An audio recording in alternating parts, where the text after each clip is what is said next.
మనిషి ఆరోగ్యంగా ఉల్లాసంగా ఉంటేనే సుఖంగాను సంతోషంగాను ఉండగలుగుతాడు. ఆరోగ్యకరమైన ఆహారాన్ని తింటేనే ఎలాంటి అనారోగ్య సమస్యలు దరిచేరకుండా ఎక్కువ కాలం జీవించవచ్చు. ఆరోగ్యం అంటే కేవలం శారీరకమైనదే కాదు, మానసిక ఆరోగ్యం కూడా మనిషికి అవసరం. ఈ రెండింటిలో దేనిలో సమతుల్యత లోపించినా మనం అనారోగ్యం బారిన పడతాం. ఈనాటి ఆరోగ్యమస్తులో స్త్రీలను ఇబ్బంది పెట్టే గైనిక్ సమస్య ఎండోమెట్రియాసిస్, ప్రమాదకరమైన అంటువ్యాధి డెంగ్యూ, పిల్లల్లో వచ్చే బీర్జాల వాపు గురించి వివరంగా తెలుసుకుందాం.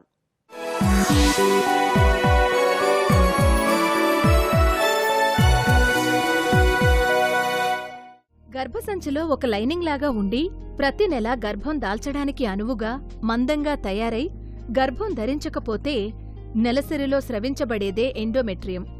సగటుగా ఎండోమెట్రియం 6.7 మిల్లీమీటర్లుంటుంది.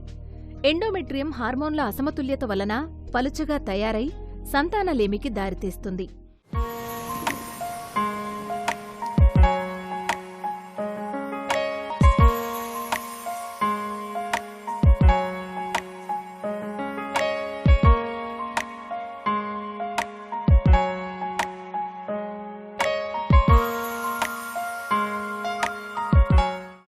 ఎండోమెట్రియాసిస్ స్త్రీలను ఇబ్బంది పెట్టే ఆరోగ్య సమస్య.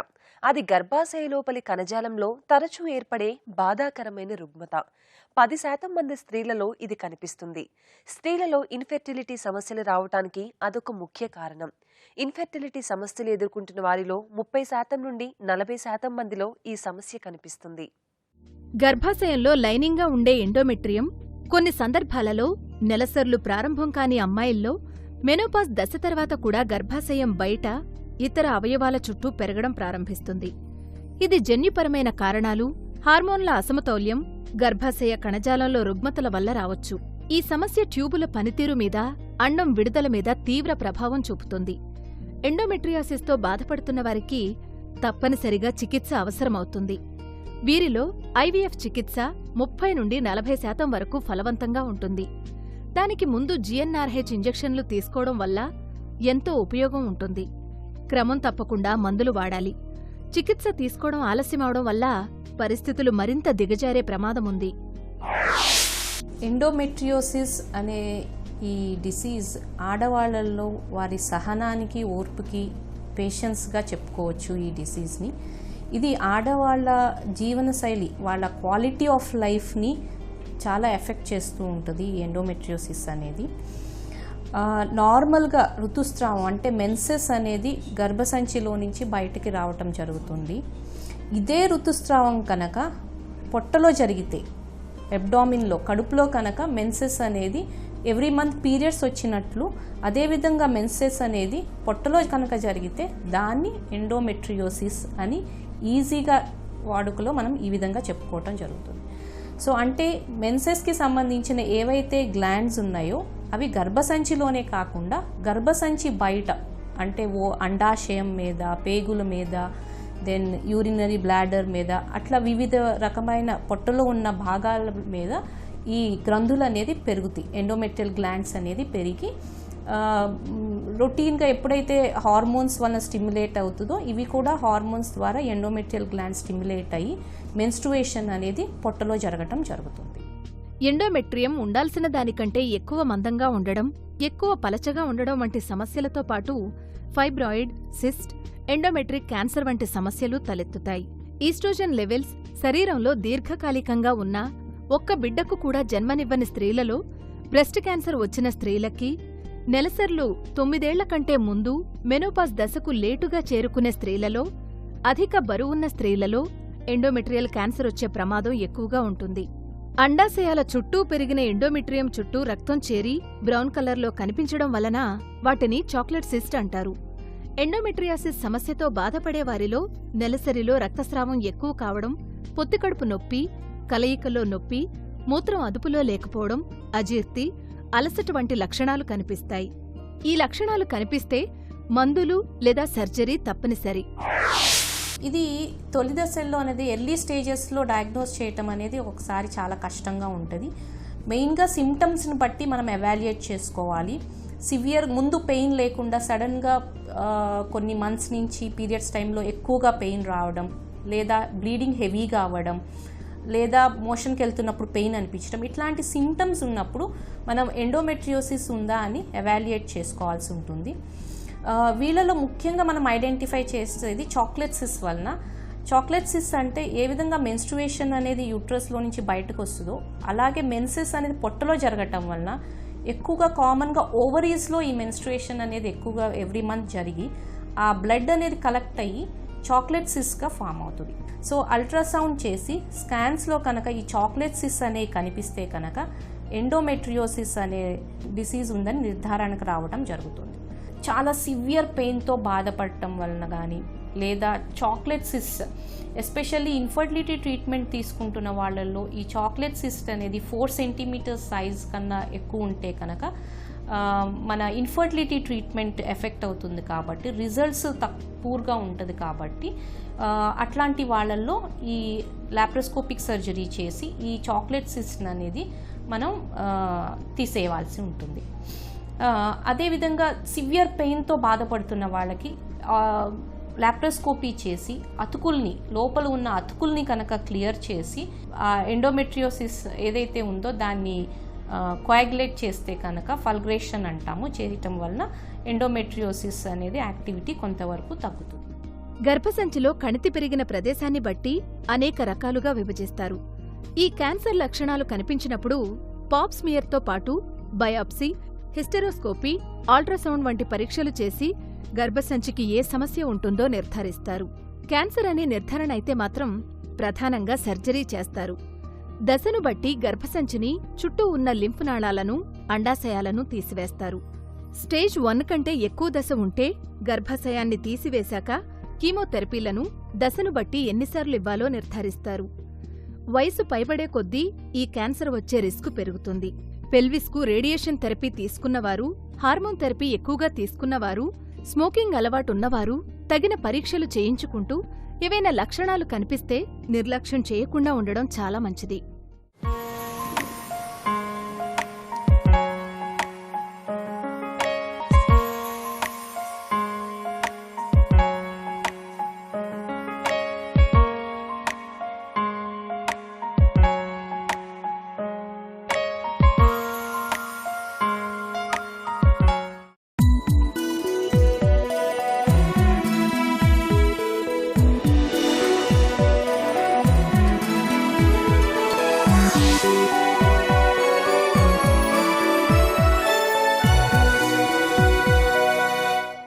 అంటువ్యాధుల్లో అత్యంత ప్రమాదకరమైంది డెంగ్యూ. ఎడిస్ ఈజిప్టై దోమ కుట్టడం వల్ల ఈ వైరస్ ప్రబలుతుంది. ఈ దోమ సాధారణంగా పగటిపూట మాత్రమే కుడుతుంది. దీన్నే టైగర్ దోమ అని కూడా అంటారు. ఇది ఎక్కువగా ఉష్ణమండల మరియు ఉప ఉష్ణమండల ప్రాంతాలలో వ్యాపిస్తుంది. డెంగ్యూ వ్యాధి వచ్చిన రోగిని కుట్టిన దోమ మరొకరిని కుట్టినా కూడా ఈ వైరస్ వ్యాప్తి చెందుతుంది.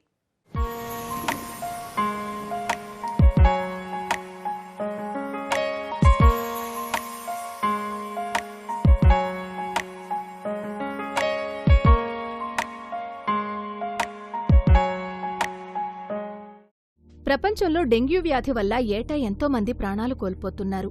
నిజానికి డెంగ్యూ జ్వరం అన్ని వైరల్ జ్వరాల్లాగా మామూలు జ్వరమే. చాలా మందికి ఈ జ్వరం వచ్చి బయటపడకుండానే దానికదే తగ్గిపోతుంది.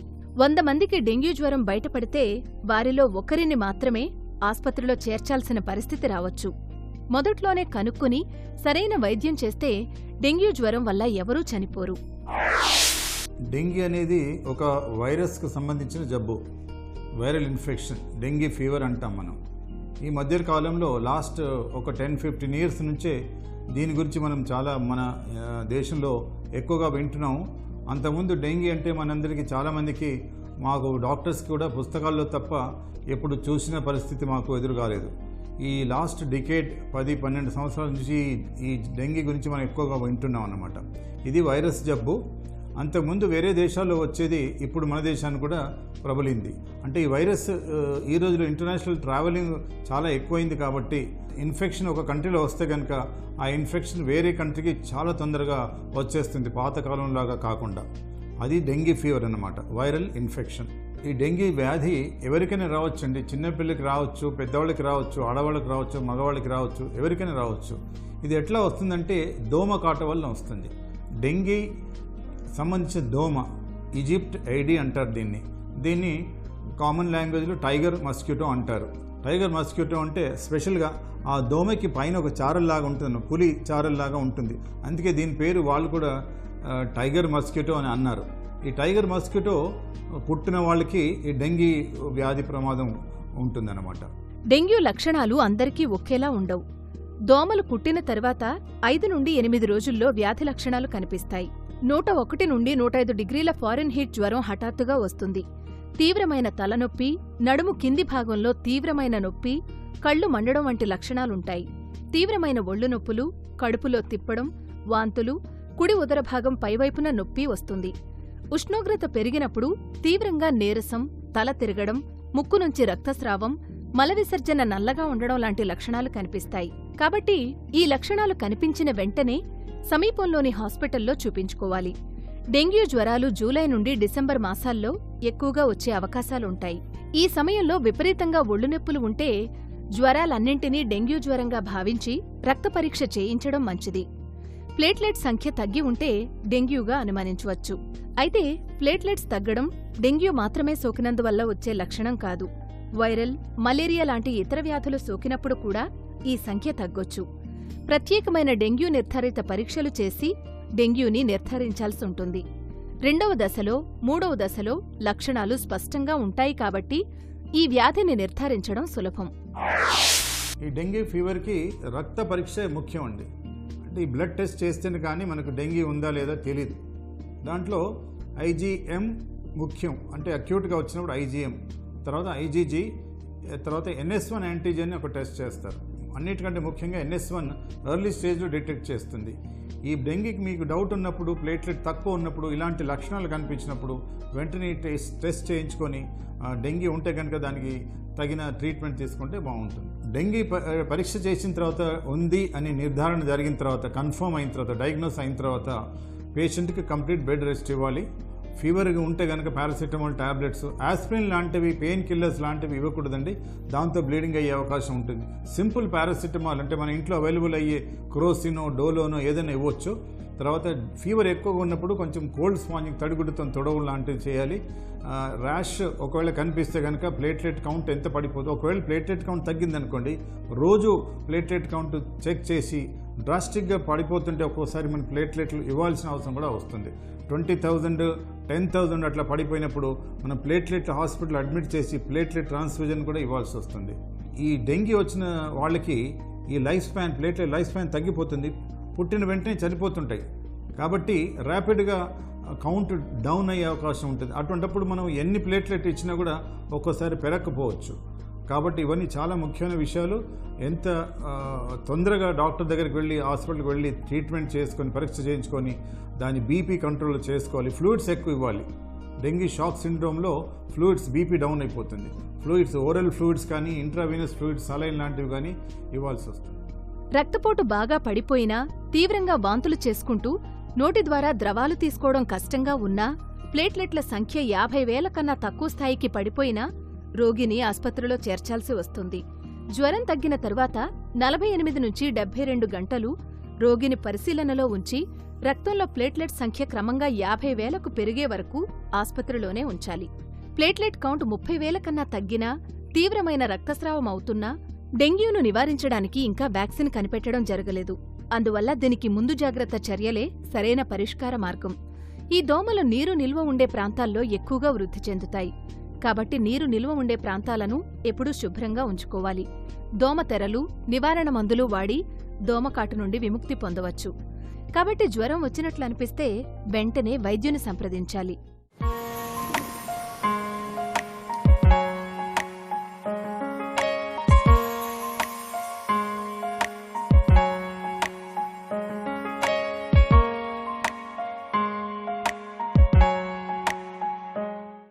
డెంగ్యూ వ్యాధి పట్ల అనుక్షణం అప్రమత్తంగా ఉంటూ మీ ఆరోగ్యాన్ని కాపాడుకోండి.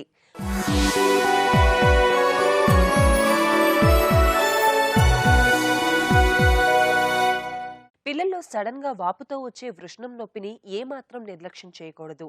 అనుక్షణం అప్రమత్తంగా ఉంటూ ఆరోగ్యాన్ని కాపాడుకునే ప్రయత్నం చేయాలి.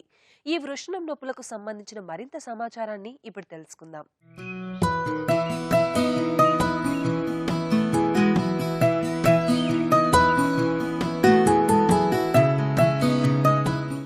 చాలా మందిలో వృషణాలు ఎడమవైపు కొంచెం కిందకి జారి ఉంటాయి. దీనికి ప్రధానమైన కారణమంటూ ఏదీ ప్రత్యేకంగా లేదు. వృషణాల వైఫల్యం కారణంగా టెస్టోస్టెరాన్ స్థాయి తక్కువగా ఉంటుంది. పిల్లలను భౌతికంగా పరిశీలించినప్పుడు వాళ్ల వృషణాల పరిమాణం చిన్నగా ఉండడమో, కొన్ని సందర్భాల్లో అవి పొత్తికడుపులోనే ఉండిపోయి కిందికి దిగకపోవడమో జరుగుతుంది. మిగతా వాళ్లలో ఏదైనా వ్యాధి వల్లనో, గాయం వల్లనో, శస్త్రచికిత్స లేదా క్యాన్సర్ చికిత్స లాంటి వాటి వల్లో నష్టం జరిగి ఉండవచ్చు. దానివల్ల వృషణాలు దెబ్బతిని ఉంటాయి. వృషణాల నొప్పి అనేది ముఖ్యంగా పిల్లలు ఆడుకునేటప్పుడు దెబ్బలు తగలడం వల్ల మరియు ఇన్ఫెక్షన్స్ వలన ఎక్కువగా వస్తాయి. ఈ ఇన్ఫెక్షన్స్ రకరకాలుగా ఉంటాయి. ఈ వైరల్ ఇన్ఫెక్షన్స్లో ముఖ్యమైనవి మమ్స్ ఆర్కైటిస్. ఇవి వచ్చినప్పుడు పిల్లలకు జ్వరం, వృషణాల్లో నొప్పి, గవదబిళ్లల్లో నొప్పి వస్తుంది. కాబట్టి ఈ లక్షణాలు కనిపించిన వెంటనే మమ్స్ ఉందని గుర్తించాలి. వీటిని తగిన సమయంలో గుర్తించి తగిన చికిత్స తీసుకోవడం చాలా అవసరం. ఒక్కోసారి పిల్లలకు టీకాలు వేసిన తర్వాత కూడా మమ్స్ వచ్చే అవకాశాలున్నాయి. పిల్లలు పుట్టడానికి కావలసిన వీర్య కణాలు వృషణాల్లోనే తయారవుతాయి. కాబట్టి ఇవి చిన్న వయసులోనే దెబ్బతింటే పెద్దయిన తరువాత పిల్లలు పుట్టే అవకాశాలు తక్కువగా ఉంటాయి. అందువల్ల దీన్ని సరైన సమయంలో గుర్తించి వైద్యుల సలహా మేరకు చికిత్స తీసుకోవాలి. వృషణాలకొచ్చే మరో ఇన్ఫెక్షన్ బ్యాక్టీరియల్ ఇన్ఫెక్షన్స్. వృషణాల్లో ఇన్ఫెక్షన్స్ వల్ల వీటికి చీము పడుతుంది. ఈ చిన్నపిల్లల్లో బీజాలు అంటే వృషణాలు అంటే టెస్టికల్స్ అన్నీ ఒకటే. వీటిలో అప్పుడప్పుడు సడన్గా వచ్చి నొప్పిగా ఉందని కంప్లైంట్ చేస్తుంటారు. సో నొప్పి రావడానికి సాధారణమైన ముఖ్యమైన కారణాలు ఏంటంటే, ఒకటి ఆడుకుంటే దెబ్బలు తగలటం, అది కాకుండా నొప్పి అనేది ఇన్ఫెక్షన్స్ వల్ల వస్తుంది. వైరల్ ఇన్ఫెక్షన్స్లో ముఖ్యమైన కారణం మమ్స్ ఆర్కైటిస్ అంటారు. మమ్స్ ఆర్కైటిస్ వచ్చినప్పుడు దాన్ని గుర్తించి తగిన సమయంలో తగిన ట్రీట్మెంట్ చేయడం చాలా అవసరం. ఇంకా మిగతా బ్యాక్టీరియల్ ఇన్ఫెక్షన్స్ మామూలు చీము పడుతుందంటారు చూసారా, అది వృషణాల్లో ఇన్ఫెక్షన్ వల్ల కూడా రావచ్చు. ఇంకా వాపు అనేది ఇంకా వచ్చే సర్వసాధారణ కారణం హైడ్రోసీల్, అంటే వృషణం చుట్టూ నీరు చేరడం వల్ల వాపు వచ్చినట్టు కనపడుతుంది. జనరల్గా దానివల్ల నొప్పి ఉండదు, కానీ తల్లిదండ్రులకు వాపు కనపడుతుంది. దాన్ని హైడ్రోసీల్ అంటారు. ఇంకొక కారణం హెర్నియా అంటే పొట్టలో ఉండే కంటెంట్స్, పేగులు, ఫ్యాట్ ఇలాంటివి ఒక చిన్న రంధ్రం ద్వారా వృషణం పక్కకు వచ్చేస్తుంది. దాంతో వృషణం వాచినట్టుగా కనపడుతుంది. యాక్చువల్లీ అందులో వృషణంలో ఏ వాపు ఉండదు, కానీ వృషణం చుట్టూ వాపు ఉంటుంది. దాన్ని హెర్నియా అంటారు. దాన్ని కూడా ఆపరేషన్ చేసి బాగు చేయాల్సి వస్తుంది. వృషణాలపై వచ్చే అన్ని రకాల గడ్డలు కణితులు కావు. కణితులన్నీ హానికరమైనవి కావు. వృషణాలపై వచ్చే టెస్టిక్యులర్ మైక్రోలిథియాసిస్, ఎపిడిడిమైల్ తెత్తులు, అపెండిక్స్ వృషణాల వంటివి నొప్పిని కలిగిస్తాయే కాని అవి క్యాన్సర్ సంబంధమైనవి కావు. వృషణాల్లోని రక్తనాళాల్లోని వాపును వేరికోసిల్ అంటారు. దానివల్ల వృషణాల్లో నొప్పి రావడమే కాక వీర్య కణాల సంఖ్య, పరిమాణం తగ్గుతుంది. కాబట్టి దీని పట్ల కూడా పేరెంట్స్ అలర్ట్గా ఉండాలి. ఏమాత్రం అశ్రద్ధ చేసినా కాంప్లికేషన్స్ వచ్చే అవకాశాలుంటాయి. చాలాసార్లు వృషణాల్లో వచ్చే వాపుని పరీక్షించడం ద్వారా కనిపెట్టదు ఎందుకు వస్తుందో అది. కొన్ని సమయాల్లో అల్ట్రాసౌండ్ లాంటి టెస్టులు చేసి లోపల కూడా ఇంకేదైనా ప్రాబ్లం ఉందని చూడాల్సి వస్తుంది. చాలాసార్లు ఎగ్జామిన్ చేయడం వల్ల తెలిసిపోతుంది, దాంతో డయాగ్నోస్ తెలుస్తుంది. ట్రీట్మెంట్ ఇన్ఫెక్షన్ దెబ్బ తగలడం చిన్న దెబ్బలైతే మందులు వాడడం వల్ల తగ్గిపోతాయి. ఇన్ఫెక్షన్స్ వల్ల వచ్చినా కూడా మందుల వల్ల తగ్గిపోతాయి. హెర్నియా, హైడ్రోసిస్ లాంటి వాటిని ఆపరేషన్ చేసి బాగు చేయాల్సి వస్తుంది. మమ్స్ ఆర్కైటిస్ కూడా మందులతోనే తగ్గిపోతుంది, కానీ తొందరగా ట్రీట్మెంట్ చేయాలి. ముందుకు వెళ్ళి బీజం మొత్తం డ్యామేజ్ కాకముందే దాన్ని గుర్తించి ట్రీట్మెంట్ ఇవ్వాలి. సర్జికల్ ట్రీట్మెంట్ అనేది అవసరాన్ని బట్టి హైడ్రోసిల్ ఉందనుకోండి, దాన్ని ఆపరేషన్ చేసే బాగు చేయాల్సి వస్తుంది. అది చిన్న ఆపరేషన్. అది హెర్నియా ఉందంటే దానికి ఒక రకమైన ఆపరేషన్ ఉంటుంది. అంటే పొట్టలో ఉండే పేగులు ఇవన్నీ బయటకు రాకుండా ఏ రంధ్రం నుంచి పేగులు బయటకు వస్తున్నాయో ఆ రంధ్రాన్ని ఆపరేషన్ ద్వారా బంద్ చేసి పేగులు మళ్ళీ బయటకు రాకుండా చేయాలి. ఇంకా కొన్ని అన్డిసెండెడ్ టెస్టిస్ అని చెప్పేసి మామూలుగా కింద ఉండవలసిన వృషణాలు ఒకసారి పొట్టలోనే ఆగిపోతాయి, సగం దూరంలోనే. ఒక్కొక్కసారి అలా ఆగిపోయిన వాటికి పక్క నుంచి హెర్నియా బయటకు వస్తుంటుంది. దాన్ని బాగు చేసి హెర్నియా లోపలికి బయటకు రాకుండా చేసి బీజాన్ని తీసుకొచ్చి బయట తీసుకొచ్చి పెట్టాలి.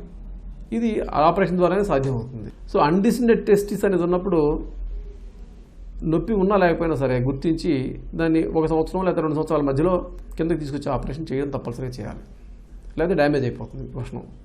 వృషణాల్లో నొప్పి వచ్చినప్పుడు కేవలం డాప్లర్ స్కాన్ ద్వారా వృషణాలకు రక్త ప్రసరణ ఉందో లేదో చూసుకుని ఒకవేళ వృషణం మడతపడి ఉంటే 6 గంటలలోపే ఆ మడతను విడదీయాలి. వెరికోసిల్ వలన నొప్పి విపరీతంగా ఉన్నా ఈ సమస్యను శస్త్రచికిత్స ద్వారా చక్కదిద్దవచ్చు. ఆపరేషన్ తర్వాత నిల్చోవడం, బరువులెత్తడం, ఎక్కువ దూరం నడవడం లాంటి పనులు చేయకూడదు. కొన్ని నెలల తర్వాత యథావిధిగా అన్ని పనులు చేసుకోవచ్చు. శస్త్రచికిత్స తరువాత కొంతమందిలో నొప్పి అలాగే ఉంటుంది, తర్వాత అదే నిదానంగా తగ్గిపోతుంది. ఈ మాత్రం దానికే ఆందోళన పడకూడదు. అందువల్ల సడన్గా వాపుతో వచ్చే వృషణం నొప్పిని నిర్లక్ష్యం చేయకూడదు.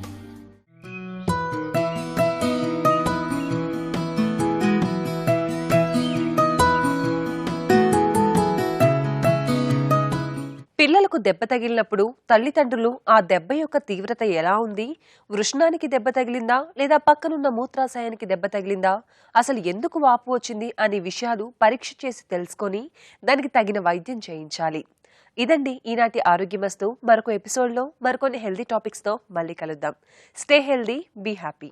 ఆరోగ్యమస్తు కార్యక్రమాన్ని ఆన్లైన్లో చూడాలనుకునేవారు www.youtube.com/etvlifeindia, అలాగే www.facebook.com/etvlifeindia, అలాగే ట్విట్టర్లో చూడాలనుకునేవారు www.twitter.com/etvlifeindia అని టైప్ చేసి ఈ కార్యక్రమాన్ని చూడొచ్చు.